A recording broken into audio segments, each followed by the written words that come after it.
വചനം 67. വഇദ് ഖാല പറഞ്ഞ സന്ദർഭം മൂസ ലിഖൗമിഹി തൻ്റെ ജനതയോട് ഇന്നല്ലാഹ നിശ്ചയമായും അല്ലാഹു യഅ്മുറുക്കും നിങ്ങളോട് കൽപ്പിക്കുന്നു അൻ തദ്ബഹു നിങ്ങൾ അറുക്കുവാൻ ബഖറതൻ ഒരു പശുവെ. ഖാലു അവർ പറഞ്ഞു അതത്തഖിദുന താങ്കൾ ഞങ്ങളെ ആക്കുകയാണോ ഹുസുവൻ പരിഹാസ്യം. ഖാല അദ്ദേഹം പറഞ്ഞു അഊദു ഞാൻ ശരണം തേടുന്നു ബില്ലാഹി അല്ലാഹുവിനോട് അൻ അക്കൂന ഞാൻ ആകുന്നതിനെക്കുറിച്ച് മിനൽ ജാഹിലീൻ വിവരമില്ലാത്തവരിൽ വിഡ്ഢികളുടെ കൂട്ടത്തിൽ വിവേകമില്ലാത്തവരുടെ കൂട്ടത്തിൽ. وَإِذْ قَالَ مُوسَى لِقَوْمِهِ إِنَّ اللَّهَ يَأْمُرُكُمْ أَن تَذْبَحُوا بَقَرَةً قَالُوا أَتَتَّخِذُنَا هُزُوًا قَالَ أَعُوذُ بِاللَّهِ أَنْ أَكُونَ مِنَ الْجَاهِلِينَ. മൂസ തൻ്റെ ജനതയോട് പറഞ്ഞ സന്ദർഭം ഓർക്കുക.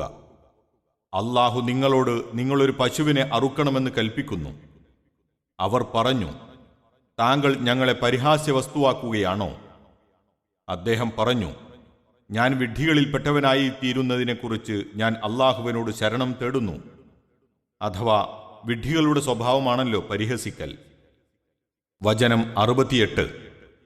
ഖാലു അവർ പറഞ്ഞു ഉദ്ഉ ലനാ ഞങ്ങൾക്കു വേണ്ടി താങ്കൾ പ്രാർത്ഥിക്കുക റബ്ബക താങ്കളുടെ റബ്ബിനോട് യുബയ്യിൻ അവൻ വിവരിച്ചു തരട്ടെ ലന ഞങ്ങൾക്ക് മാഹിയ അത് എന്താണെന്ന്.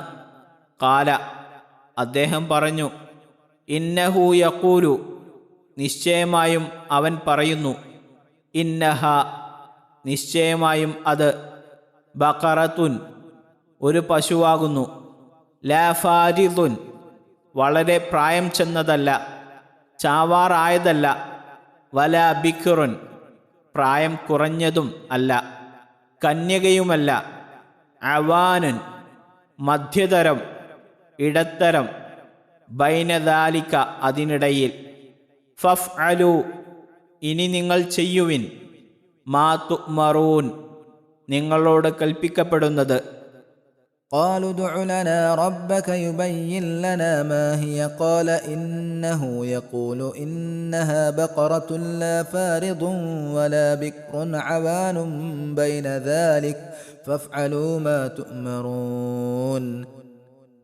അവർ പറഞ്ഞു താങ്കളുടെ റബ്ബിനോട് ഞങ്ങൾക്ക് വേണ്ടി പ്രാർത്ഥിക്കുക.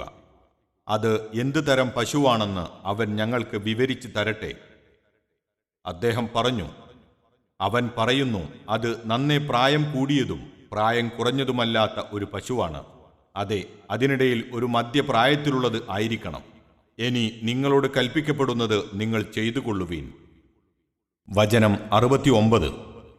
ഖാലു അവർ പറഞ്ഞു ഉദ്ഉ ലനാ ഞങ്ങൾക്ക് വേണ്ടി പ്രാർത്ഥിക്കുക റബ്ബക താങ്കളുടെ റബ്ബിനോട് യുബയ്യിൻ ലനാ അവൻ ഞങ്ങൾക്ക് വിവരിച്ചു തരട്ടെ മാ ലൗനുഹ അതിൻ്റെ നിറമെന്തെന്ന്.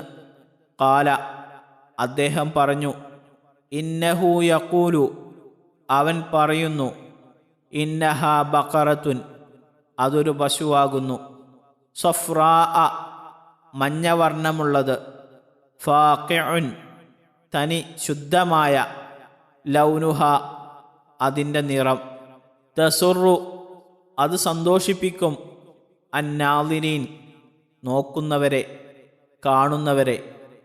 قالوا ادع لنا ربك يبين لنا ما لونها قال إنه يقول إنها بقرة صفراء فاقع لونها تسر الناظرين. അവർ പറഞ്ഞു താങ്കൾ ഞങ്ങൾക്കു വേണ്ടി താങ്കളുടെ റബ്ബിനോട് പ്രാർത്ഥിക്കുക. അതിൻ്റെ നിറമെന്തായിരിക്കുമെന്ന് അവൻ ഞങ്ങൾക്ക് വിവരിച്ചു തരട്ടെ. അദ്ദേഹം പറഞ്ഞു അവൻ പറയുന്നു അത് നോക്കുന്നവർക്ക് സന്തോഷമുണ്ടാക്കുമാറ് നിറം ശുദ്ധമഞ്ഞ വർണ്ണമുള്ളതായ ഒരു പശുവാണ്, അഥവാ ആയിരിക്കേണ്ടത്. വചനം 70.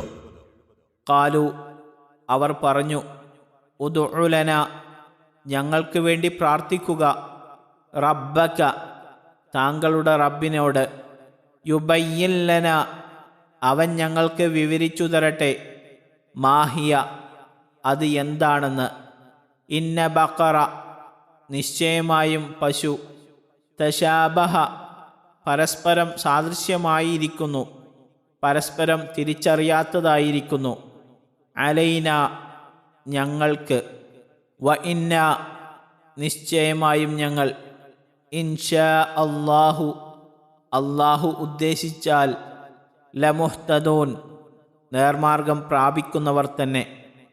قالوا ادع لنا ربك يبين لنا ما هي إن البقرة تشابه علينا وإنا إن شاء الله لمهتدون. അവർ പറഞ്ഞു, താങ്കൾ ഞങ്ങൾക്കു വേണ്ടി താങ്കളുടെ റബ്ബിനോട് പ്രാർത്ഥിക്കണം. അത് ഏതു തരം പശുവായിരിക്കുമെന്ന് അവൻ ഞങ്ങൾക്ക് വിവരിച്ചു തരട്ടെ. കാരണം നിശ്ചയമായും പരസ്പര സാദൃശ്യത നിമിത്തം പശു ഏതെന്ന് ഞങ്ങൾക്ക് തിരിച്ചറിയാതായിരിക്കുന്നു. ഞങ്ങൾ അല്ലാഹു ഉദ്ദേശിച്ചാൽ നേർമാർഗം പ്രാപിക്കുന്നവർ തന്നെയായിരിക്കും. വചനം 71.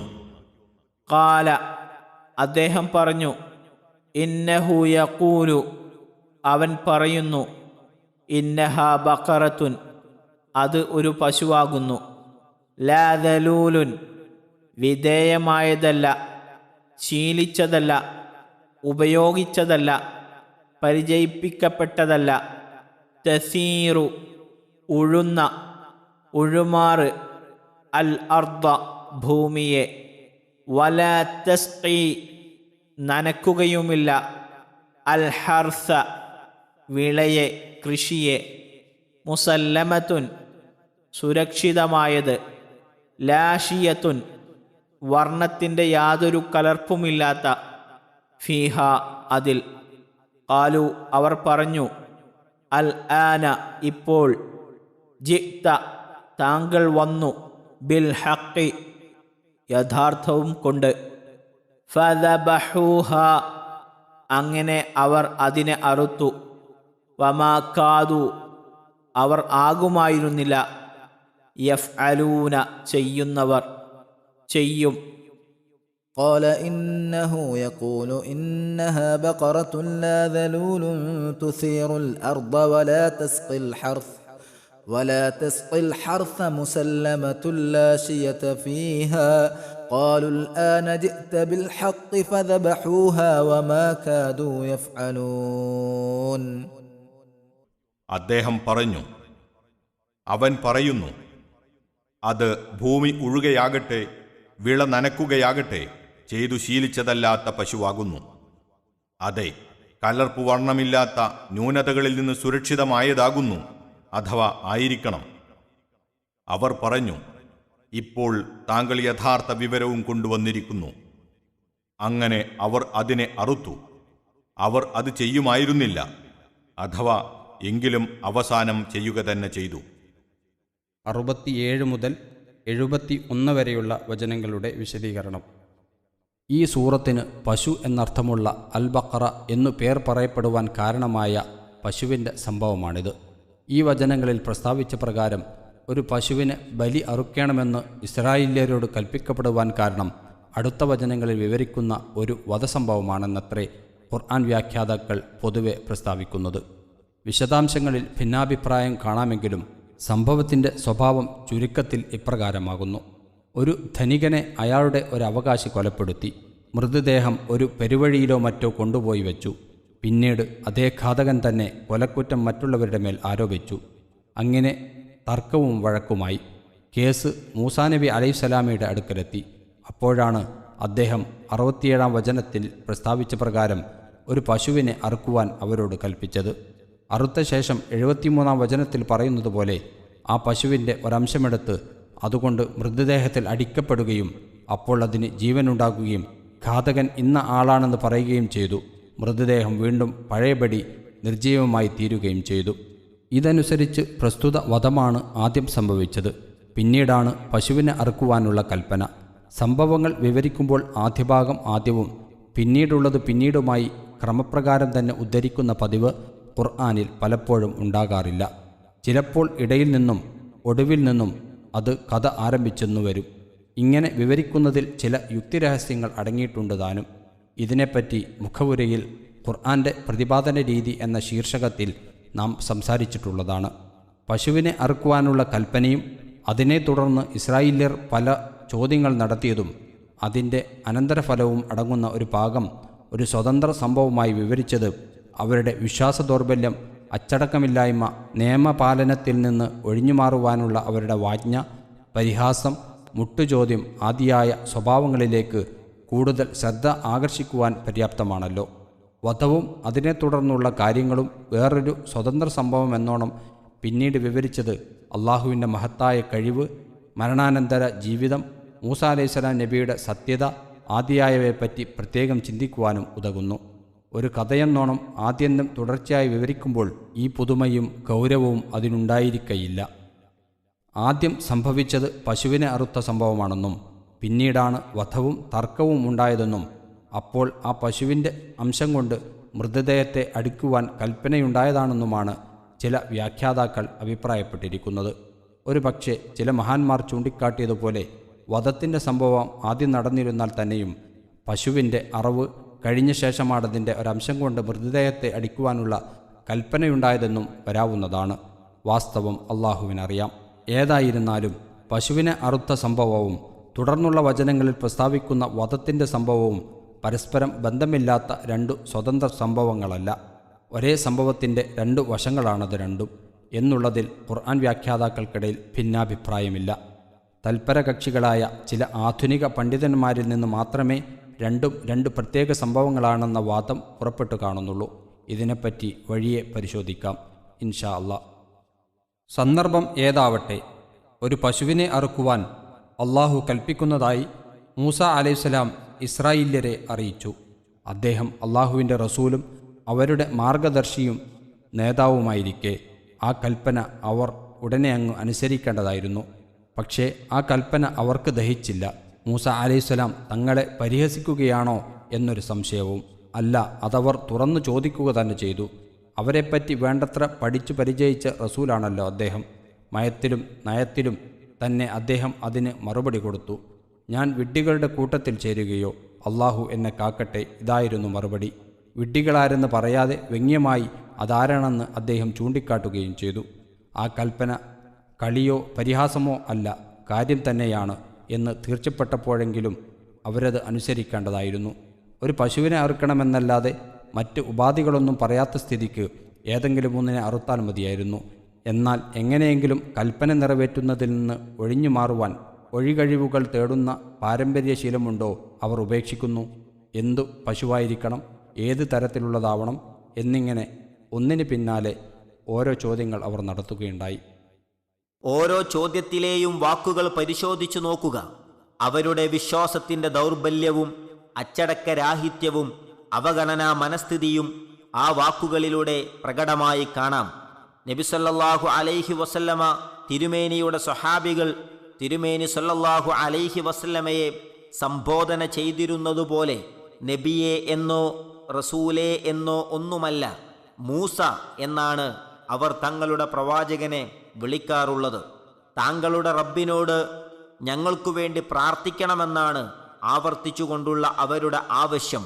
അള്ളാഹുവിനോട് അഥവാ നമ്മുടെ റബ്ബിനോട് പോലെയുള്ള പ്രയോഗം അവരുടെ നാവിൽ കാണുന്നില്ല. അള്ളാഹു മൂസാ നബി അലൈഹിസ്സലാമിൻ്റെ മാത്രം റബ്ബാണെന്ന് തോന്നിയേക്കും അവരുടെ ആ വാക്ക് കേട്ടാൽ. മൂസ അലൈഹിസ്സലാം അതിലൊന്നും അവരോട് തർക്കം നടത്തുന്നില്ല. മാന്യതയും ഗുണകാംക്ഷയും നിറഞ്ഞ ശാന്തമായ സ്വരത്തിൽ ഓരോ ചോദ്യത്തിനും മറുപടി നൽകുന്നു. ഓരോ മറുപടിയും ലഭിക്കുമ്പോൾ ചോദ്യം അവിടെ വെച്ച് മതിയാക്കിയെങ്കിൽ അതവർക്ക് തന്നെ ഗുണമായിരുന്നേനെ. ചോദ്യം ചെയ്യൽ അധികരിക്കും തോറും സ്വയം പ്രയാസം പേറുകയും അനുസരണക്കുറവ് പ്രകടിപ്പിക്കുകയുമാണല്ലോ അതുമൂലം സംഭവിക്കുന്നത്. അതുകൊണ്ടാണ് ഇത്തരം ചോദ്യങ്ങളെ ഖുർആൻ വിരോധിച്ചിരിക്കുന്നതും. അള്ളാഹു പറയുന്നു, ഹേ വിശ്വസിച്ചവരെ, നിങ്ങൾക്ക് വ്യക്തമാക്കപ്പെട്ടു തന്നാൽ നിങ്ങൾക്ക് അതൃപ്തി ഉളവാക്കുന്ന കാര്യങ്ങളെക്കുറിച്ച് നിങ്ങൾ ചോദിക്കരുത്. ഖുർആൻ അവതരിക്കപ്പെടുന്ന സമയത്ത് അവയെപ്പറ്റി നിങ്ങൾ ചോദിക്കുന്ന പക്ഷം അവ നിങ്ങൾക്ക് വ്യക്തമാക്കപ്പെടുന്നതുമാണ്. സൂറ മാഇദ 101. ചോദ്യം അധികരിപ്പിക്കുന്നതിനെ നബി സല്ലല്ലാഹു അലൈഹി വസല്ലം വെറുത്തിരുന്നതായി ഹദീസിലും വന്നിട്ടുണ്ട്. ഓരോ ചോദ്യവും വരുമ്പോൾ മൂസ അലൈഹിസ്സലാം അള്ളാഹുവിനോട് പ്രാർത്ഥിക്കും. ഒന്നാമത്തെ പ്രാവശ്യം വളരെ പ്രായം ചെല്ലാത്തതും നന്നേ പ്രായം കുറഞ്ഞതുമല്ലാത്ത മധ്യനിലയിലുള്ള ഒരു പശുവായാൽ മതിയെന്ന് മറുപടി കിട്ടി. ഇങ്ങനെയുള്ള പശു ഒട്ടും ദുർലഭമല്ലല്ലോ. വീണ്ടും ചോദ്യം ചെയ്യാതെ ആ കൽപ്പന പാലിക്കുവാൻ അദ്ദേഹം അവരെ ഉപദേശിക്കുകയും ചെയ്തു. അവർ വഴങ്ങിയില്ല. നിറം എന്തായിരിക്കണമെന്നായി. തനി മഞ്ഞ വർണ്ണമുള്ളതും കാഴ്ചക്ക് കൗതുകമുള്ളതുമാവണം എന്നായിരുന്നു മറുപടി. ഇങ്ങനെയുള്ള പശുവിനെ കിട്ടുവാൻ കുറച്ചുകൂടി പ്രയാസമുണ്ടായിരിക്കുമല്ലോ. എന്നാൽ ചോദ്യം അതോടെ അവസാനിച്ചില്ല. ഇത്തരത്തിലുള്ള പശുക്കൾ പലതുമുള്ളതുകൊണ്ട് ഞങ്ങൾക്ക് കാര്യം വ്യക്തമായില്ല, ഒന്നുകൂടി വ്യക്തമാക്കണമെന്നായി. പക്ഷേ ഇത്രയുമായപ്പോൾ അവർക്ക് അല്പം ബോധോദയം വന്നിരിക്കുന്നു. അറുക്കേണ്ടുന്ന പശുവിനെ തിരിച്ചറിയാത്തതുകൊണ്ട് ചോദിക്കുകയാണ്. അള്ളാഹു ഉദ്ദേശിച്ചാൽ ഞങ്ങൾ നേർമാർഗം പ്രാപിക്കുന്നതാണ് എന്നീ വാക്കുകൾ അതാണല്ലോ കാണിക്കുന്നത്. അങ്ങനെ നിലം ഉഴുക, വെള്ളം തേവുക മുതലായ ജോലികളിൽ ഉപയോഗിക്കപ്പെടാത്തതും ഇതര വർണ്ണങ്ങളുടെ കലർപ്പും കലയുമില്ലാത്തതും അംഗഭംഗവും മുടന്തും പോലെയുള്ള പോരായ്മകൾ ഇല്ലാത്തതും കൂടിയായിരിക്കണമെന്നുള്ള അവസാനത്തെ ഉത്തരത്തോടുകൂടി അന്വേഷണത്തിൻ്റെ രംഗം അവസാനിച്ചു. പശുവിനെക്കുറിച്ച് വേണ്ടത്ര വിവരം കിട്ടിക്കഴിഞ്ഞുവെന്ന് അവർ സമ്മതിക്കുകയും ചെയ്തു. ഇനി പ്രസ്തുത ഉപാധികളും ഗുണങ്ങളും ഒത്തിണങ്ങിയ ഒരു പശുവിനെ കണ്ടുകിട്ടണമല്ലോ. തിരഞ്ഞു അവസാനം കണ്ടെത്തി. വമ്പിച്ച വില കൊടുത്താണ് അങ്ങനെയൊരെണ്ണം അവർക്ക് കരസ്ഥമാക്കുവാൻ കഴിഞ്ഞതെന്ന് പറയപ്പെടുന്നു. അത് സ്വാഭാവികവുമാണ്. പശുവിനെ കിട്ടുവാനുള്ള പ്രയാസം, അവരുടെ മാനസിക നിലപാടുകൾ തുടങ്ങിയവ കണക്കിലെടുക്കുമ്പോൾ ആ കൽപ്പന പാലിക്കുക അവരെ സംബന്ധിച്ചിടത്തോളം കുറേ വിദൂരം തന്നെയായിരുന്നു. എങ്കിലും ഒടുക്കം അവരത് പ്രവർത്തനത്തിൽ വരുത്തുക തന്നെ ചെയ്തു. ഇനി ഇങ്ങനെ ഒരു പശുവിനെ അറുക്കുവാൻ കൽപ്പിച്ചതിലുള്ള രഹസ്യം എന്താണെന്ന് അടുത്ത വചനങ്ങളിൽ വെച്ചു കാണാം. അള്ളാഹു പറയുന്നു,